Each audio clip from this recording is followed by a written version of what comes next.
Bloodlance is an incredibly satisfying skill. With the right setup, you can generate cascades of self-propagating damage that wipes through entire screens of enemies in a dazzling display of numbers. And the best part is, the footage in this video is missing an extra 50% chance to propagate Bloodlancers. I haven't had another high rolled aspect drop, and the demand to release this guide was so high that I've gone ahead without it. While it pains me that the footage won't show off the true potential of the build, I suppose for those of you who go ahead with it, it will truly be something to behold. Bloodlance is a very technical ability, and the build has great nuance and variations. I've put together 2 versions of it into a build planner that's linked below for easy reference after the video. I'm still not level 100, and with painfully suboptimal gear and aspects, I'm finding mid to high 70 nightmares to be comfortable, 80s to be challenging but doable with the first version. With the second version that blends Infinimist for pushing nightmares exclusively, 80s are comfortable and 90s are challenging but doable with the right mobs and affixes. At a glance, this skill sucks, and it does underperform for the vast majority of the game, until certain requirements are met. Then suddenly it's blowing up entire screens. Bloodlance lingers in enemies for 3 seconds, and anytime a Bloodlance does damage, it also hits every other lanced enemy. The enhanced upgrade makes it pierce through enemies that are already debuffed, helping us to spread it further. With enough attack speed, essence economy, and grouping, we can quickly apply Bloodlances to many enemies before it times out. This is only the beginning. The real magic happens with the aspect of Hungry Blood. This gives our Bloodlance a chance to split off anytime it hits a lanced enemy. I have a great example of how this works. We have 2 clusters of enemies, and I throw a few lances into the first pack, spreading the debuff. We haven't had a cascading event yet, but this first pack is now fully lanced. This next Bloodlance goes through the first pack, into the second, but doesn't register damage, yet.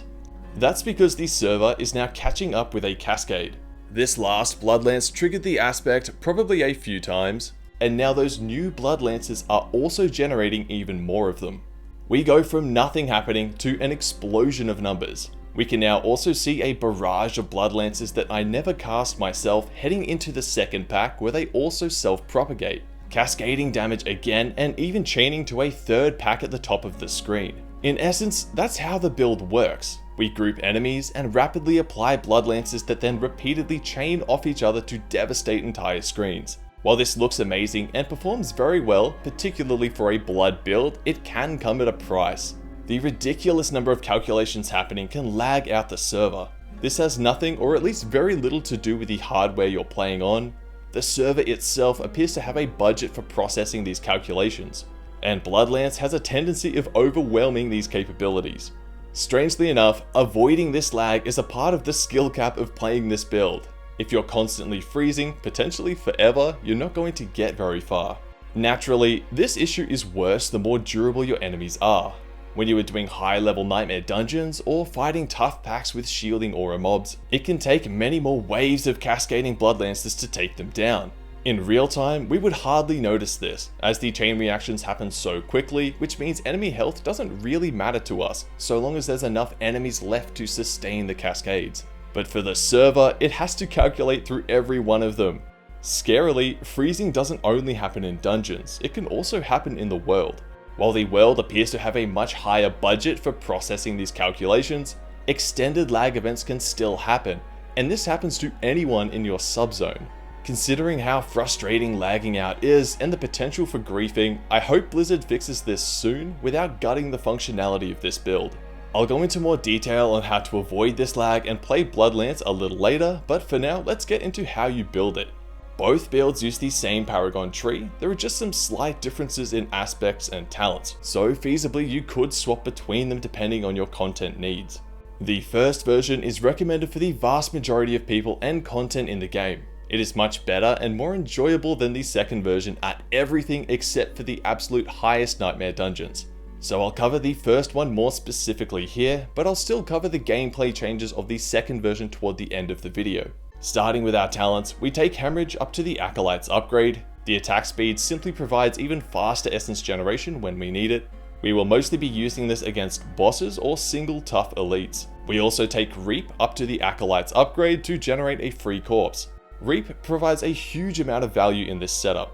The guaranteed corpse lets us initiate fights quickly for minimal downtime in setup. The massive 30% attack speed buff helps us inject as many blood lances as possible, and the damage reduction plus the aspect of might keeps us safe. We take blood lance up to the supernatural upgrade so it can overpower, and we only put 1 point into this skill. That's because the majority of our damage comes from overpower, and the base skill damage has no bearing on your overpower damage. We take 2 in the essence and max out imperfectly balanced. For context, overpower only scales with life, fortify, overpower damage, blood skill damage, and a few rare exceptions like this talent. Stats like damage to close enemies, damage to CC'd enemies, damage while fortified, and so on have no effect at all. If you have poor essence economy from your gear, which we'll get to, and you can't spam blood lance without needing to use other skills to generate it back, you could opt out of this talent for now. We max out Hewed Flesh. While we don't use Corpse Explosion, it's handy for giving us more options to use Corpse Tendrils on, particularly in the middle of a fight, and it procs our Scent of Death Paragon node. Put 1 in Blood Mist up to the Fortify bonus. This is our get out of jail free card, and a useful tool for handling huge groups of very weak enemies like spiders when used with our Ruthma's Vigor stacks. Take Decrepify up to Abhorrent Decrepify for the extra cooldown reduction. Max out Death's Embrace for the damage reduction. Max out Corpse Tendrils and take the Blood Orb upgrade. Vulnerable damage doesn't work on overpower, so we can use this to generate an absurd amount of Blood Orbs to keep our Fortify stacked and to keep us healthy. Max out Gruesome Mending for the healing, Coalesced Blood for more damage, Tides of Blood for more damage, and Drain Vitality to keep our Fortify topped up during fights. We take 3 of 3 in Reaper's Pursuit. Reap will proc this, and it helps with our positioning and clear speed. Max out Standalone for the incredible damage reduction. I'll get back to this one in a second. Max out Inspiring Leader for more attack speed so we can generate cascades faster. And finally, take Ruthma's Vigor for guaranteed overpower procs. Now, we also max out Memento Mori for a huge damage boost. This is important because of our Sacrifice Bone Mages. If you turn on Advanced Tooltip information, you'll see a little X next to the number. This means it's multiplicative rather than additive. For example, I currently have 1829% overpower damage. If I disable the sacrifice, it drops all the way down to 907%. Additive bonuses simply add onto the base, so taking off 40% removes 40%. Sacrifice the Defender for more survivability, and sacrifice the Blood Golem for more life and damage. If you are greedy, you can take the attack speed instead, but most of the time it's not the optimal choice. For the gear, I'll use the planner. My current aspects and gear are painfully suboptimal to look at. To save time, I won't go over all of the stats, they're all listed here in the planner, but there are a few outliers I'd like to mention. It's important to have at least 1 and up to 2 rolls of Lucky Hit has a chance to restore primary resource. This helps fuel our blood lances in large packs without having to stop to generate more essence. It's crucial that we inject as many blood lances as possible into a short window, as the debuff expires after 3 seconds if we don't reapply it fast enough. Blood skill damage works on overpower, so that's highly valuable to pick up. And 1 or maybe 2 rolls of extra crowd control duration are quite useful. For the highest damage output, we often need to plant ourselves to one spot and spam lances, so having enemies remain stunned is very useful. In the Helm, we have the Exploiter's aspect. The extra CC duration is nice to have, and for whatever reason, the bonus damage actually does work on overpower. We use Aspect of Might for a great defensive boost that's easy for us to maintain, Accelerating Aspect for more attack speed, Aspect of Disobedience for a huge boost to our defense, Wind Strike Aspect for additional movement speed to help our clear speed and general gameplay. Grasping Veins is extremely powerful. Normally, overpower doesn't scale with critical strikes, so that orange number you see is simply the base skill damage that crit plus the overpower hit. But for whatever reason, the bonus crit damage on this aspect does apply to overpower, and this is one of our only ways of scaling our damage into the late game. Plus crit damage on armor or potions won't do anything, so stay away from those stats. It only scales from this aspect. In our neck with the 50% bonus, we place the aspect of Hungry Blood. This takes the max rolled aspect up to a 30% chance to generate additional blood lances. It's difficult to stress just how impactful a jump from 20 to 30% is for this. A 50% higher chance at propagating blood lances is staggeringly effective. From earlier, I have a max rolled Hungry Blood on a 2-hander, which takes it all the way up to 40%, but you lose a massive amount of attack speed. The attack speed of a 1-hander and 30% is a more powerful combination. To give you an idea of how this works, you can see with the 2-hander how in only a couple of lances it can generate explosive cascades. By running Hungry Blood in the amulet rather than Grasping Veins, we gain damage and more importantly the dopamine from beautiful cascades in AoE fights, but lose out on some single target boss damage or single elites. The trade-off is well worth it in my opinion. Better single target damage is achieved in the second version of the build anyway. We use the aspect of Ruthma's Chosen for a massive increase to our attack speed. The aspect of Potent Blood lets us keep our essence topped up during and between pulls from our massive blood orb generation. And finally, in a focus offhand, we take Sacrificial Aspect to further boost our Book of the Dead bonuses. If you are finding survivability to still be a problem, you can swap the focus for a shield and remove the aspect of Potent Blood, putting Sacrifice there instead. This means there will be more times when you'll have to use Hemorrhage to regain your essence, but you'll be much tankier and shields can roll plus life, while a focus cannot. We put rubies in our weapon for the overpowered damage, rubies in our armor for more life and damage, and skulls in jewelry for more defense.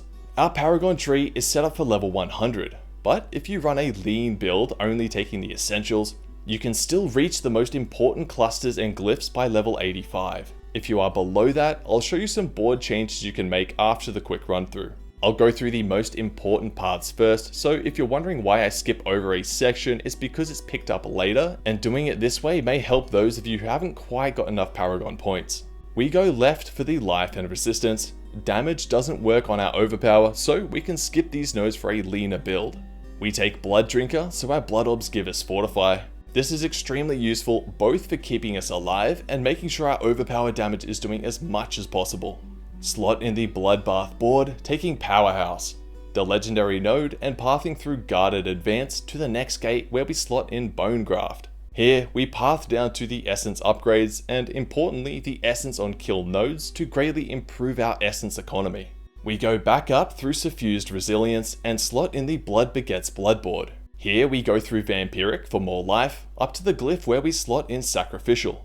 It appears that this 10% damage bonus works on overpower, and having the bonus to magic nodes means we can boost these precious overpower and willpower nodes. We go back along through Recuperate to the gate where we slot in Scent of Death. Here we put in the Dominate glyph, which is essential to scaling our overpower damage. Without any sacrifice bonuses, this provides an enormous 321% overpower damage on a fully leveled glyph. We then path to the Scent of Death node for the damage reduction, and then down to Shadow Resilience for more life.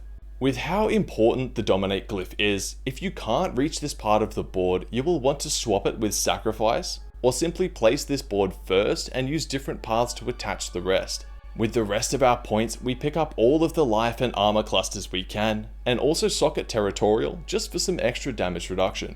Alrighty, that's how we build Bloodlance for all content, but how do you actually play it? We start by applying Decrepify to enemies to slow them, reduce their damage, and proc cooldown reduction. If enemies aren't extremely deadly, you can run around tagging multiple packs to group them up for more AoE. We generate a corpse with Reap. You can actually animation cancel this to get out of the way much faster and avoid damage. I'll link to my quick guide on that in the description. We use Corpse Tendrils and try to start firing Blood Lances as soon as possible. You don't need to wait for them to be grouped. Every lanced enemy is a step closer to a massive cascade. When Tendrils clumps them up, dash or move to whatever angle best lines them up for the piercing effect and spam your Blood Lance. If you find that your Blood Lance has locked onto an enemy in an unfavorable position, repress your key on a better positioned enemy. Avoiding lag is a crucial component of this build. These purple shield aura mobs are your worst enemy. If you fire into a pack and they aren't positioned to be the first to die, you can almost guarantee you'll lag out. If the enemies have a lot of health, you could potentially freeze indefinitely. Whenever we see these enemies, your number one goal is to assassinate them. It sucks and can be scary to do in higher nightmares, but the alternative is worse. Try to avoid using Corpse Tendrils if you can, as it can be very difficult to hit them first when they're sucked into the middle of a cluster. If you can't get to them, fire off Blood Lances in bursts of 2. Your damage won't be as high, but it seems to be a fairly safe amount to work through packs without breaking the game. Another handy option if you can't quite reach them is to use your Ruthma's Vigor stacks on Blood Mist to take them down. So long as you are playing solo, almost any other pack will be fine. If there are a number of high health elites, you can expect some shorter freezes that usually resolve without too much trouble. If they are very high health elites, you may want to fight in shorter bursts of 4-ish Blood Lancers. Over time, you'll get a feel for what packs are most dangerous for causing lag. As for grouping in dungeons, with one person it feels mostly fine, but whenever I'm with 2 or 3 it's honestly not an option. Even the most benign looking packs can indefinitely lag out the group. Having to play around this lag sucks, but for now that's just what we have to do. If you want to group with friends and not have to swap an entire build, you can simply exchange Bloodlance for Blood Surge, and put on a piece of gear with the echoing Blood Surge aspect and you've got a great AoE build that's good to go. Your teammates will need to help with the single target damage though. In prolonged fights, remember to weave in Reap every now and then to proc the 30% attack speed and damage reduction buffs. If possible, try to position yourself to hit the highest health enemies first. Ideally, we want everything in the pack to die at the same time. Premature deaths on weak enemies is one less Bloodlance debuff to proc our aspect of Hungry Blood. This is why Bloodlance can feel bad while leveling or doing world content. If enemies die too soon, it's harder to create cascading events. Fortunately, having the aspect of Hungry Blood on the neck and avoiding damage nodes and plus damage on gear means our normal Bloodlance hits are fairly benign until they cascade. Even with it hitting for only 15 to 20k, a cascade is easily enough to take down normal mobs in higher tier dungeons. The issue with enemies dying early is very apparent with those swarms of tiny spiders. We can still spam lances through them, but cascades are less frequent. Here, we can utilize the Ruthma's Vigor stacks on Blood Mist to wipe out these fodder mobs. If some enemies don't make it into the corpse tendrils, you can single target them with a lance before returning to spamming the pack to ensure they die early and don't kill you. I would only bother doing this to 1 or 2 enemies. If you try to single target too many, your debuffs will fall off. For the second Maximal Nightmare Dungeon pushing version of this build, things play out a little different. It blends Infinimist with Bloodlance, which is simply what you have to do if you want to survive the highest level Nightmare dungeons. To generate that first corpse, we need to Blood Mist into the enemies and explode the corpses with the aspect of Exploding Mist. With Blighted Corpse Explosion, this leaves pools of shadow damage that proc our lucky hit on Hewed Flesh to create more corpses. And these pools also proc lucky hit on our Decrepify for incredibly quick cooldowns. When we come out of Blood Mist, we need to activate Bone Storm, Corpse Tendrils, and cast Hemorrhage once to activate our Aspect of Might. We then position ourselves for a Bloodlance spam. Depending on how dangerous your situation is, you may need to spam Blood Mist while the enemies are unstoppable and immune to CC, and only fight when you can stun them with Tendrils. With this variation, we have damage reduction from Bone Storm, a barrier from the Shielding Storm aspect, and access to near unlimited uptime on our Invulnerability in Blood Mist. I'm under no illusions that a typical Infinimist build is better for pushing this content, but if you want to take Bloodlance as far as it can go, this is currently what you need to do. I'm still not level 100, but even with my suboptimal setup, nightmares in the high 90s actually felt achievable with the right mob types and affixes. I didn't make it through in my few attempts, but despite paying the lag tax on multiple deaths, I was surprised with how doable it felt. Ultimately, Bloodlance is an incredibly rewarding skill to build around. There's a healthy skill cap to playing it, and good execution leads to spectacular results. No matter what happens with the rest of Diablo 4's lifespan, I'll always fondly remember how satisfying it is to create these cascades and watch the screen explode with damage text. If you decide to try this build, please be careful. I've blue screened from a freeze once so far and caused a friend's computer to black screen that needed a hard reset to fix. And that's with me being extremely careful to avoid causing freezes. Thanks so much for watching, be sure to subscribe for more content like this, and I'll catch you in the next one.